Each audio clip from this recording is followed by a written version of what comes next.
আসসালামু আলাইকুম সুপ্রিয় দর্শক, কেমন আছেন সবাই? আজকে পবিত্র ঈদুল আজহা, সবাইকে জানাচ্ছি ত্যাগ ও মহিমার এই দিনে শুভেচ্ছা, ঈদ মুবারক। আমি এখন ঢাকার হাতিরঝিলে আছি, পুলিশ প্লাজার পাশে। ঢাকা শহর আজকে মোটামুটি একবারে ফাঁকা বলা চলে, তেমন জনমানব নেই। আজকে কেমন জানি অনেক ভালো লাগতেছে। যানজটের শহর আজকে অনেকটাই নীরব, জনমানবহীন। এইরকম রাস্তায় আসলে সারা বছর চলতে ভালো লাগে। প্রকৃতির অনেক সুন্দর দৃশ্য।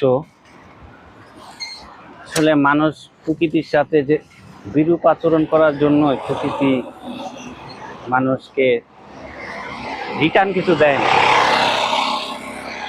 আজকে দেখেন পরিবেশ শান্ত,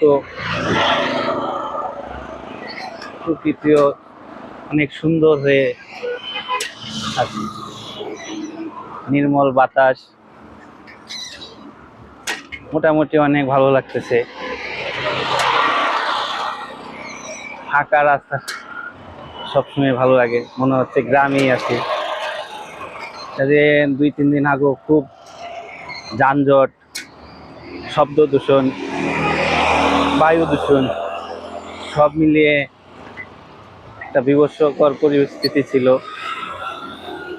আজকে কিন্তু তেমন একটা নাই, তো ভালো লাগতেছে। সবাইকে অসংখ্য ধন্যবাদ ভিডিওটি দেখার জন্য।